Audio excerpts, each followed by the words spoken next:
Welcome to Freedom First. This is Jeffrey Tucker. Today we're going to talk about censorship.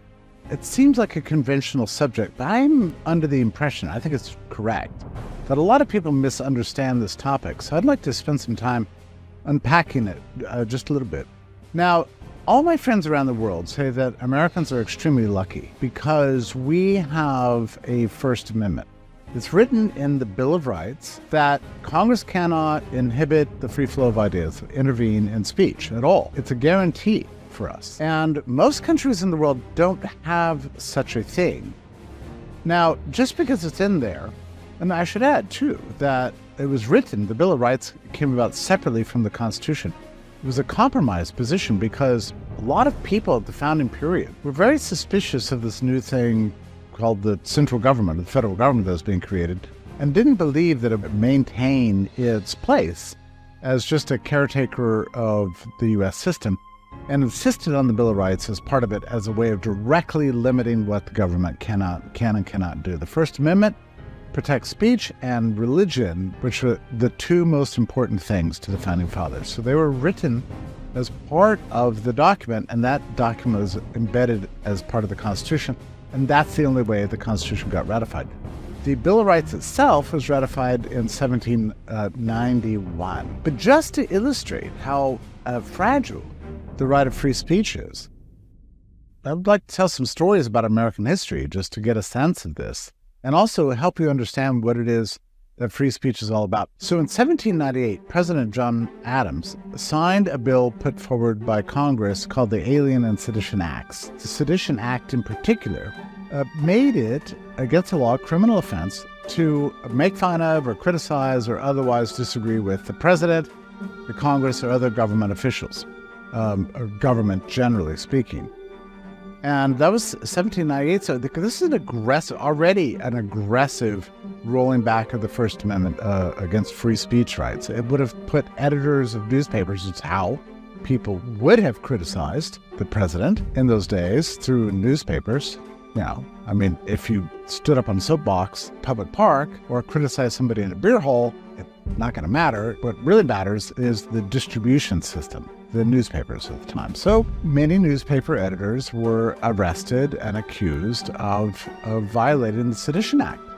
Well, this was very controversial at the time, and a lot of people had a sense that this is not consistent with the American system. This sounds like what they used to do in old Europe, which is true. So Jefferson ran for, who was the vice president, conspicuously excluded from the act. You know, a lot of people thought, oh, okay, great. I can't criticize Adams, but I can criticize Jefferson. That's the way it was written, right? Welcome to politics.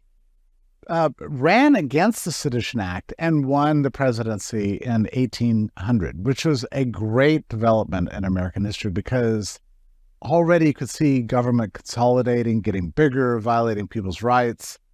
The election of 1800 is very important to American history because it said decisively, no, Americans stand for freedom. I mean, after all, Jefferson was the guy who wrote the Declaration of Independence. He, of all people, would have been the one most aware of what it is we're trying to do in this country and why it matters. So his presidency was a big deal in American history. Probably saved freedom in America, actually, from the John Adamses. Anyway, so one of his first actions was to repeal the Sedition Act and guarantee the right of free speech. Now, we learned from this early experience that that's what is at issue. It's not so much literal speech, like anybody can say whatever they want, anywhere they want. What you cannot do under censorship laws is use the technology to reach masses and number of people in ways that affect the public mind and therefore change political culture and therefore threaten the people in power. You see what I mean? That's what's the issue. The issue is, can you reach multitudes of number of people? And the way you prevent that is by controlling the means of delivering this information, the distribution systems. And that's what it's always been, every time. So in 1835, the southern states that allowed slavery lobbied Congress and got them to pass a censorship law that did, in fact, restrict the ability of any southern newspaper editors, once again, publish anything that was in favor of the abolition of slavery or the emancipation of slaves. And that law went through. I mean, slavery was not just a problem in the southern states, it was a problem for the whole United States. Congress very much involved itself in protecting the slaveocracy. As appalling as that is what a black mark that is in American history. This really happened in 1835. That law maintained its power all the way up to 1849, when finally it was repealed. So that was a long period of censorship. Nonetheless, the anti-slavery movement grew. Well, 11 years later, once Lincoln was elected on what was in effect an abolitionist platform, he denied it. Other people suspected it. The people who suspected it were right. But after the firing on Fort Sumter by the Confederate powers, the nation was at war. Immediately, Lincoln imposes new censorship rules. This time, of course, it did the opposite. It made it illegal to praise the Confederacy or denounce the war draft in the North. Because the draft for the war in the North was very unpopular. There were riots in New York, very famous ones, against the draft. A lot of people were being taken off boats and, as immigrants, and immediately put into the uniform to go fight the Confederate States. And people didn't like that. So there were protests. Well, Lincoln made it illegal to criticize the draft. So that really happened. And once again, newspaper editors were jailed, and there was a major problem. Well, after the war, that went away, and we had a long period of free speech in this country, and that was a very good thing. But when the war came along, namely the Great War, World War I, Wilson imposed, again, restrictions on free speech, on writers and editors in particular. They're the ones that were at issue. Of course, they're always the ones at issue. And it was so bad, like as a publisher of a magazine or the editor of a newspaper, you could not denounce the war, question U.S. motives for going to war, or otherwise. In fact, there's a famous case of one of my favorite writers, H.L. Mencken, who was very prominent before the Great War and then afterwards. During wartime, he didn't have anything to do. He was against the war, but he couldn't write about it. So instead, he wrote a 3-volume history of the American language, just to keep himself busy, right? That's how bad it was. Well, after the war, that restriction was eliminated. And then years later, actually not too many years later, but there was a Red Scare in this country because of the Bolshevik Revolution. There was a perception that we had Bolsheviks in America, and there's a lot of hysteria about this and a lot of investigations and a real chilling impact on speech. Nobody wanted to be outed as a red, obviously. When the New Deal came along, FDR, and we know this from a new book by the historian David Beto, has tracked down many ways in which FDR himself used his powers as the president to lean on newspaper editors and get them not to publish certain things and publish other things. There was, in effect, censorship going on, not by legislation, but by actions of the president to restrict what ideas the Americans heard.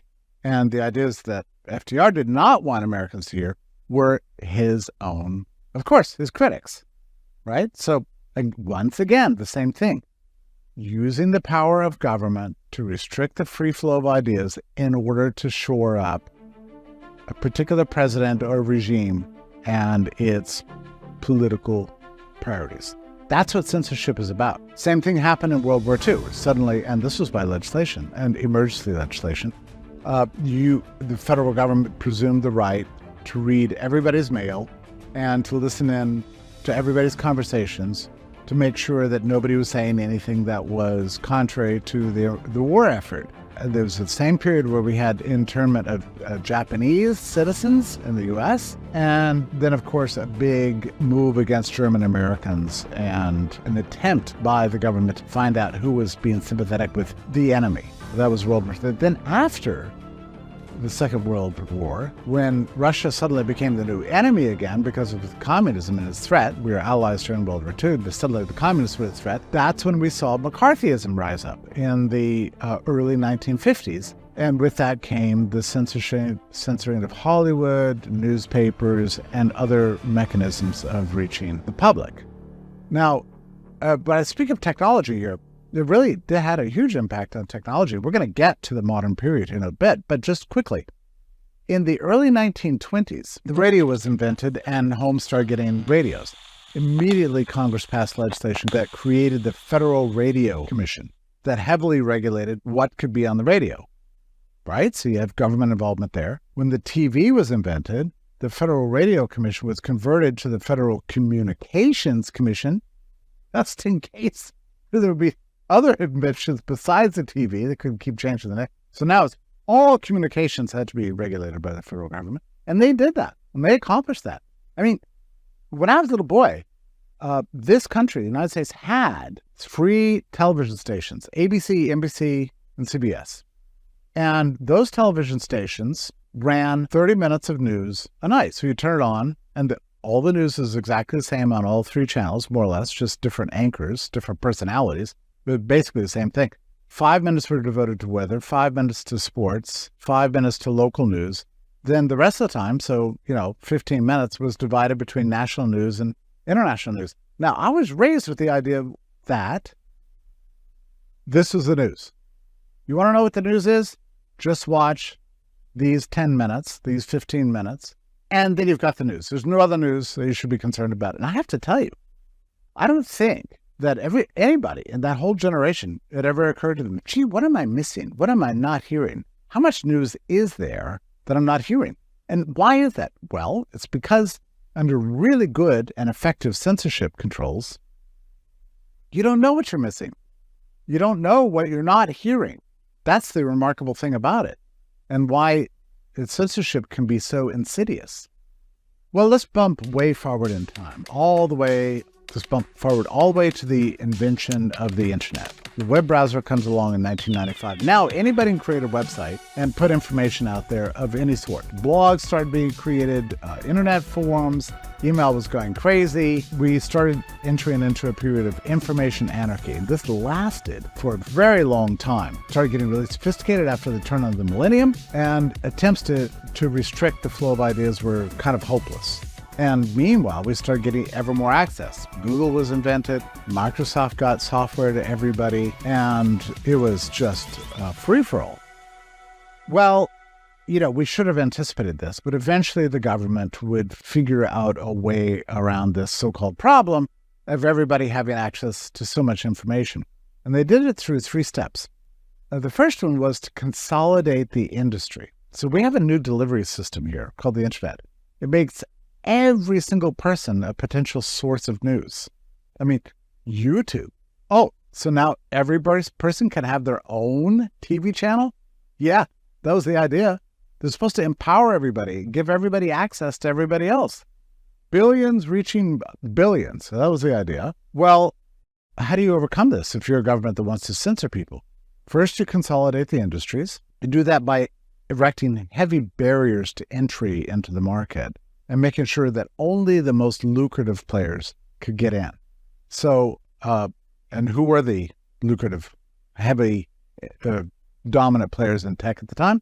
Well, it became Facebook and Apple and later Twitter and Google, of course, and Microsoft. Okay, so those were the big players. Later, there were other things that came along like LinkedIn, which is a product of Microsoft, Pinterest, and so on. But there are all these other third parties that were operating. So they wanted to consolidate those up into smaller bundles. And they did that. I mean, the tech industry is now highly consolidated. The payment systems are highly consolidated. PayPal started off to be a way that anybody could send money to anybody else. Now it's just basically another online bank. So that was restricted very heavily. Bitcoin came along, by the way, to become a democratized form of money. That didn't last long. By 2013, there were heavy restrictions on who and what could be a money exchange. And how do you become a money exchange? You pay fees to the federal government, and you pay fees every single state government or any other government that was in which the exchanges would take place. That meant that only a handful of companies could ever afford to do that and become places that could host money exchanges. So there ended up just being a handful of these things where they should have been thousands and thousands. It was the same way with the internet generally. So that's the first thing. Consolidate the industry into a few bundles, then embed your employees within these companies in exchange relationships with lobbyists that would basically you would have the lobbyists that would arrange for payments to politicians who would then work with the regulators to regulate back. So everybody is working with everybody else now. And that's been going on, for the better part of 20 years. And once you get your employees embedded in there, and we know this from Elon Musk, when he took over Twitter, he said, look, Twitter 1.0 was basically a federal government operation. I mean, a ton of employees here were shadow working for the FBI. We know this now. They were censoring on behalf of the federal government. We have tens of thousands of pages of documentations to demonstrate this. Very, very dangerous. And then once you get those steps done, that's when you crack down. And you start deleting the accounts that oppose regime priorities. You declare an emergency, say this is misinformation, this is disinformation, this is malinformation. We don't care if it's true or not. It's not consistent with our priorities as a nation. And that's what happened, especially after 2016, but very intensely once we hit the lockdown period of March 2020.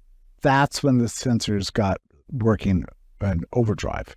So that's when you got your Facebook account deleted. That's when you got your Twitter account deleted. That's when your reach stopped on LinkedIn. That's when you'd post something on Pinterest and find that it was deleted by the moderators there.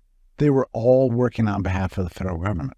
Now, this raises profound legal questions, as it always has in American history, always has raised profound legal questions.